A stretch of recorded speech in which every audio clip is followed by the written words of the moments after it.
আল্লাহ আমার রব, এই রবি আমার সব।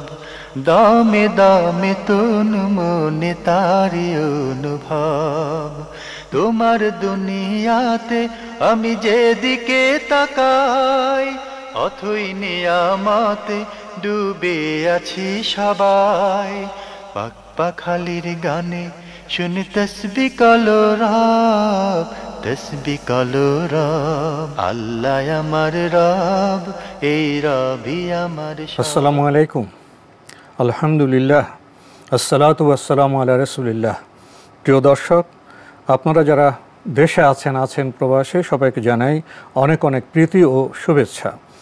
শুরু হলো এনটিভি আয়োজিত এবং লাভ হলো নিবেদিত অনুষ্ঠান আপনার জিজ্ঞাসা। আপনাদের সাথে আছি আমি জয়নুল আবেদিন আজাদ। আর আজকে আমাদের মাঝে অতিথি হিসেবে উপস্থিত আছেন বিশিষ্ট আলেম ডক্টর মোহাম্মদ সাইফুল্লাহ। আসসালামু আলাইকুম ওয়া রাহমাতুল্লাহি ওয়া বারাকাতুহু। প্রিয় দর্শক, চলুন তাহলে জিজ্ঞাসার জগতে। শুরুতে একটি ইমেইল পাঠিয়েছেন তশফিক নূর তৌফিক। লিখেছেন, তাহিয়াতুল মসজিদ কি শুধুমাত্র মসজিদের জন্য প্রযোজ্য, নাকি সালাত আদায়ের যে কোনো স্থানে আদায় করা যাবে, যেমন অফিস বা বিদ্যালয়ের সালাত আদায়ের স্থান বা ঈদগাহের মাঠ? খুব গুরুত্বপূর্ণ প্রশ্ন করেছেন আপনি। জানতে চেয়েছেন যে বিষয়টি, সেটা হচ্ছে তাহিয়াতুল মসজিদ কি শুধু মসজিদের জন্য প্রযোজ্য, নাকি সালাত আদায়ের স্থান এর জন্য প্রযোজ্য হতে পারে। যেমন উদাহরণ দিয়েছেন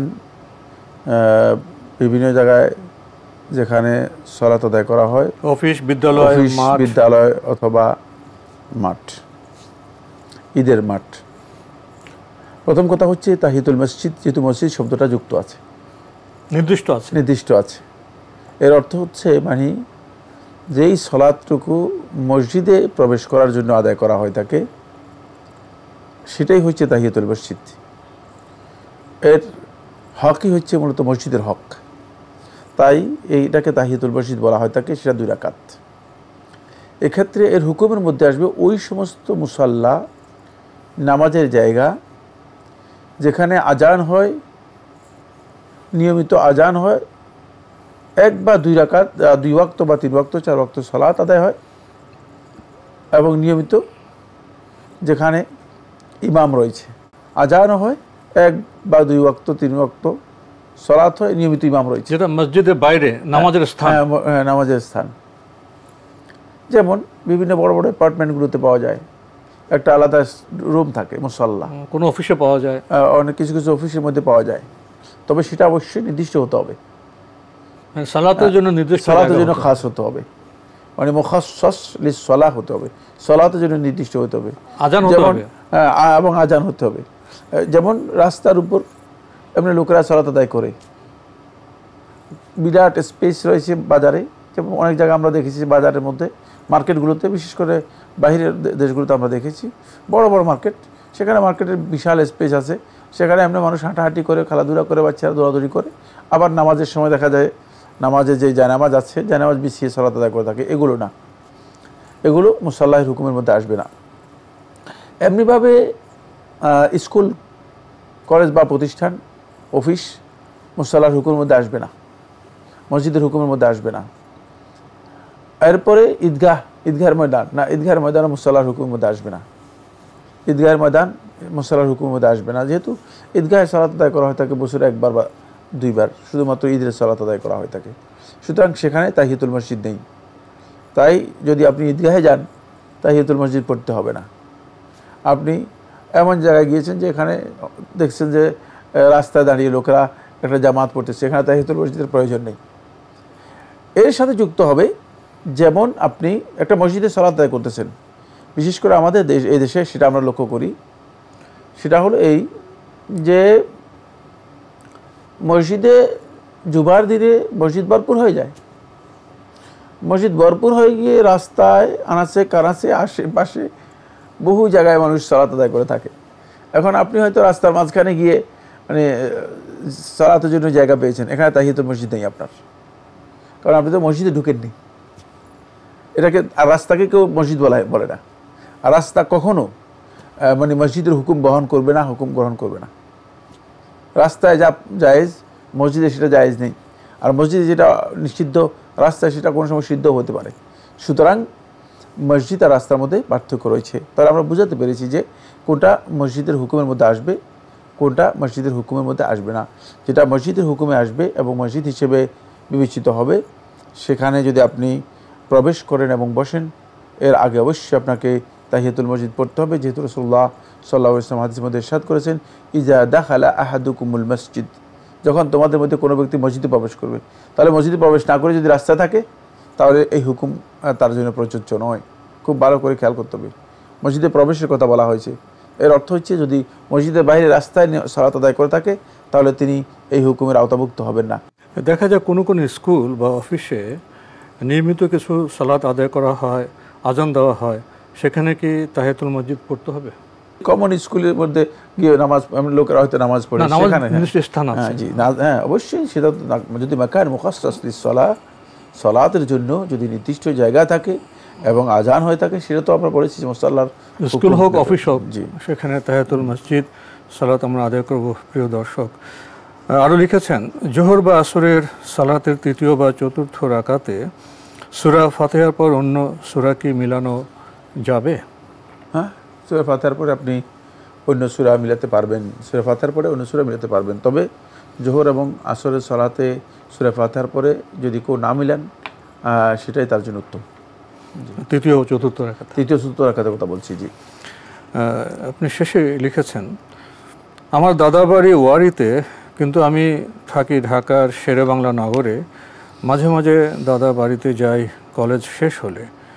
এক্ষেত্রে কি আমাকে কাসর সালাত আদায় করতে হবে?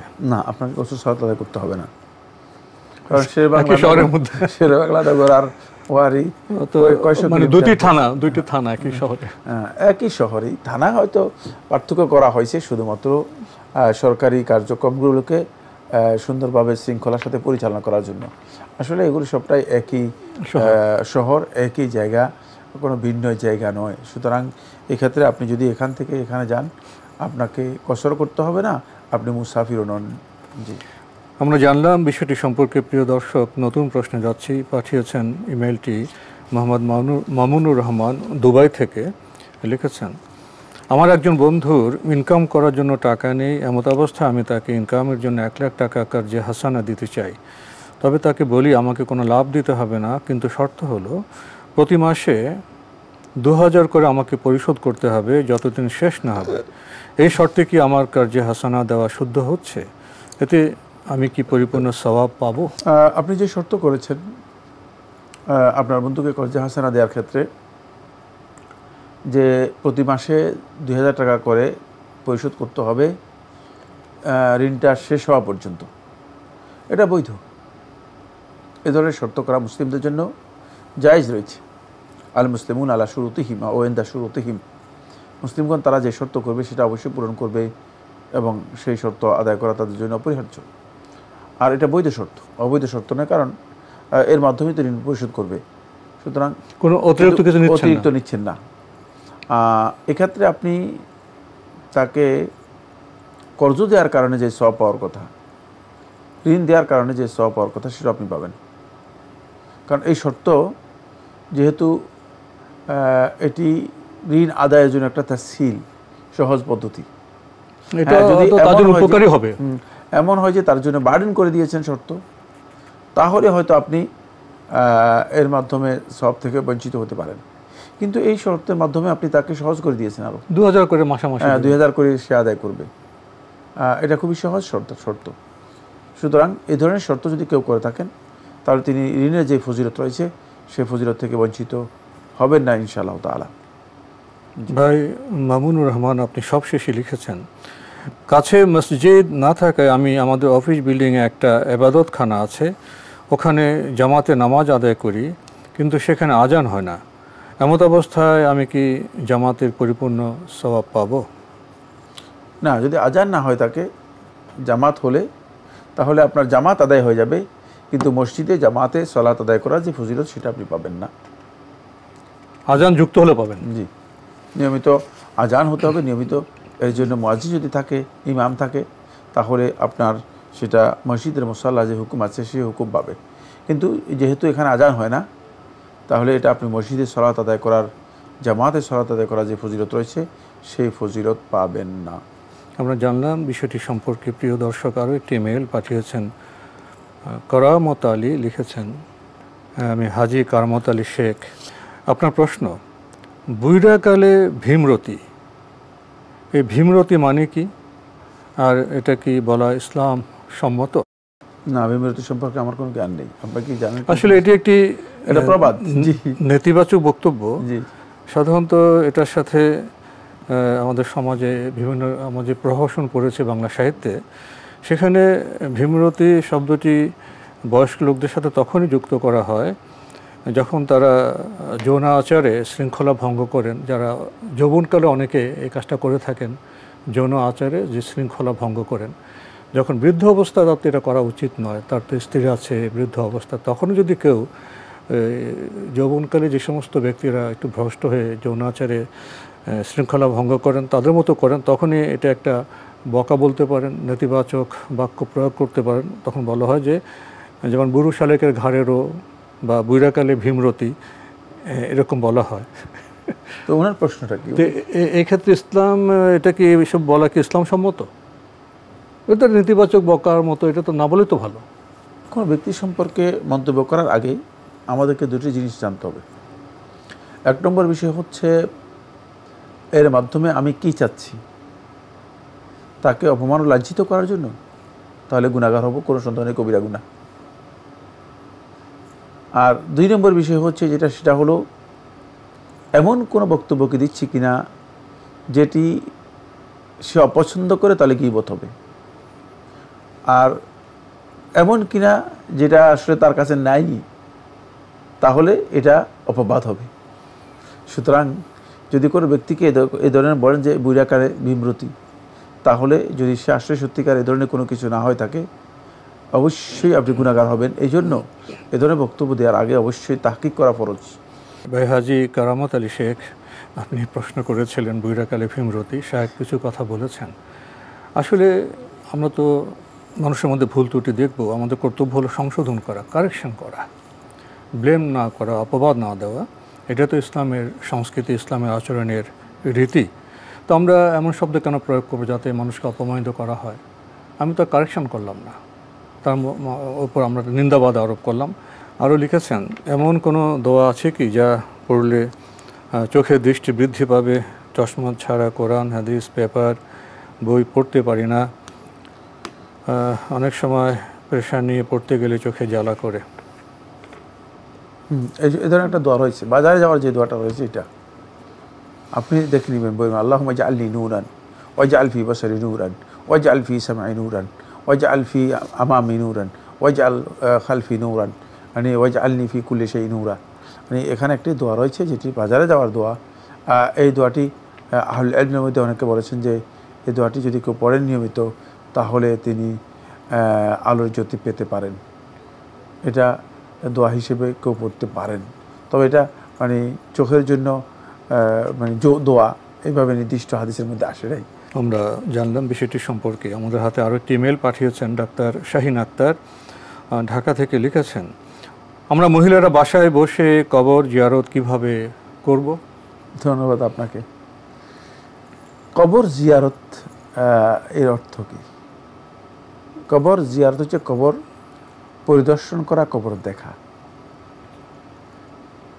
কবর জিয়ারতের এই মিনিং সম্পর্কে আমাদের না জানা থাকার কারণে আমরা অনেকে মনে করেছি কবর জিয়ারত মানে কবরের জন্য দোয়া করা অথবা কবরবাসীর জন্য দোয়া করা। এটি একেবারেই গলত কনসেপ্ট, ভুল ধারণা। কবর জিয়ারত হচ্ছে কবর পরিদর্শন করা, কবরে দেখা, কবরে যাওয়া।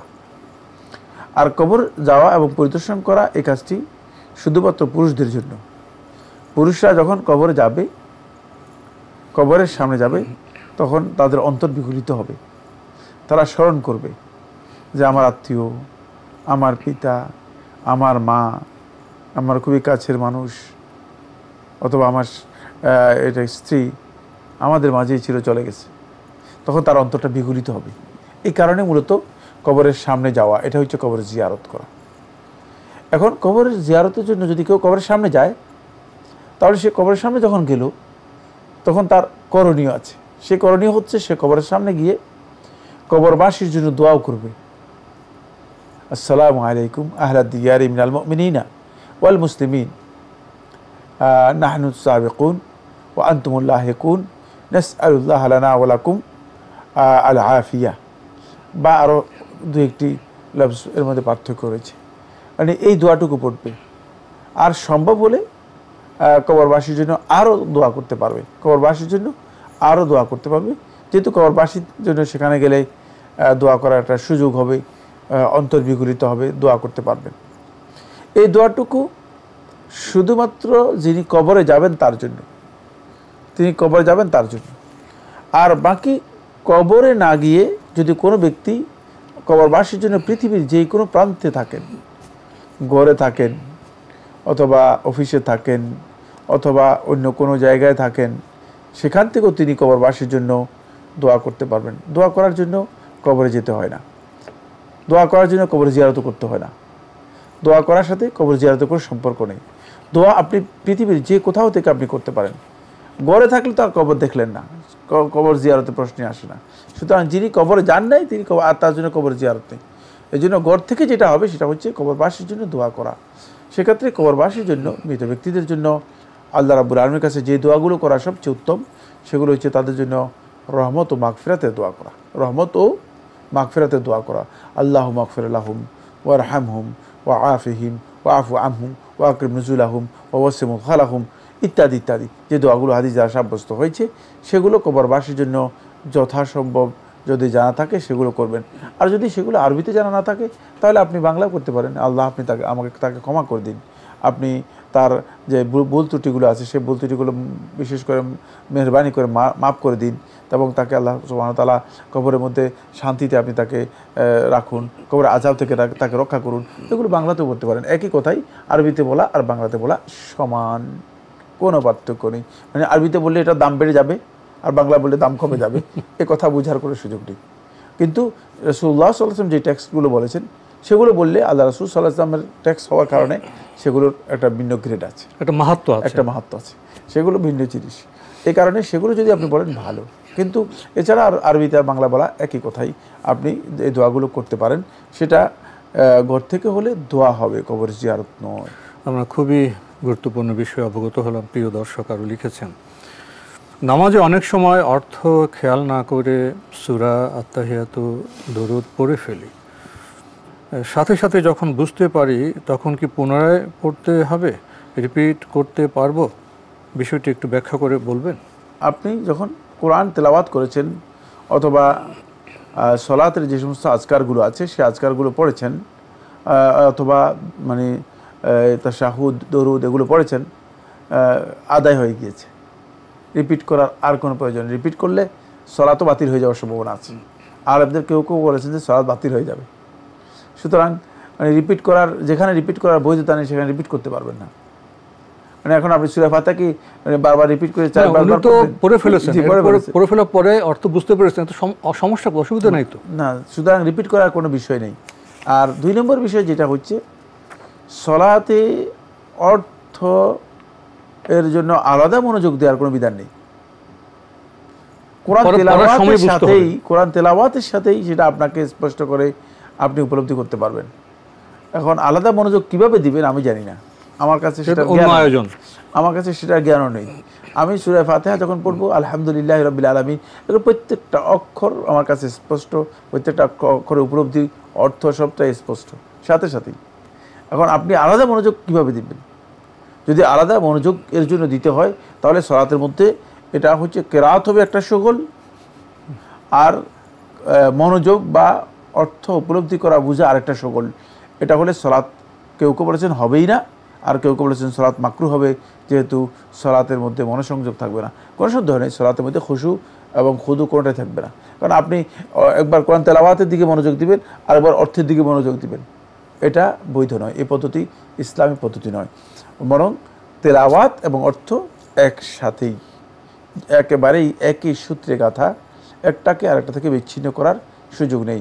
তো আজকে আমাদের এখানে শেষ করতে হচ্ছে। আপনাকে অনেক ধন্যবাদ। আপনাকে অনেক ধন্যবাদ। প্রিয় দর্শক, আমরা দেখছিলাম এনটিভি আয়োজিত এবং লাভ হলো নিবেদিত অনুষ্ঠান আপনার জিজ্ঞাসা। আমাদের অনুষ্ঠান আপনারা এনটিভি অনলাইনেও দেখতে পারবেন, ভিজিট করুন www.ntvbd.com। এছাড়া ইউটিউবে এবং আমাদের ভেরিফাইড ফেসবুক পেজ অনুষ্ঠান দেখতেই পারবেন। শেষের প্রশ্নটি ছোট, কিন্তু এখানে অনেক বিষয় অন্তর্ভুক্ত হয়েছে, শায়েখ স্পষ্ট করার চেষ্টা করেছেন। আমরা নামাজে যাওয়ার আগে আমাদের প্রস্তুতি থাকতে হবে, কি সূরা পড়ছি, কি কেরাত পড়ছি, কি দরুদ পড়ছি, অর্থটা যদি আমরা হৃদয়ঙ্গম করতে পারি, চর্চা করি, সময় ব্যয় করি, পরিশ্রম করি, তাহলে নামাজে আমরা যখন তেলাওয়াত করবো সাথে সাথে আমরা অর্থ উপলব্ধি করব। তবে এই জন্য আলাদা আরেকটি কাঠামো তৈরি করা সেটা সঙ্গত হবে না, এটা আমরা আজকে জানলাম। চিঠি লিখুন, প্রশ্ন পাঠান আমাদের ঠিকানায়। পরিচালক আপনার জিজ্ঞাসা, এনটিভি, বিএসসিসি ভবন, 7ম তলা, 102 কাজী নজরুল ইসলাম অ্যাভিনিউ, কারওয়ান বাজার, ঢাকা 1215। ইমেল অ্যাড্রেস আপনার জিজ্ঞাসা @ntvbd.com। মহান আল্লাহ আমাদের সবাইকে নিরাপদে রাখুন, রাখুন শান্তিতে। আসসালামু আলাইকুম। আল্লাহ আমার রব, এই রবি আমার সব, দামে দামে তুন মনে তারি অনুভব। তোমার দুনিয়াতে আমি যেদিকে তাকাই, অথই নিয়ামতে ডুবে আছি সবাই। পাক পাখালির গানে শুনি তসবি কালো রব, তসবি কালো রব। আল্লাহ আমার রব, এই রবি আমার সব।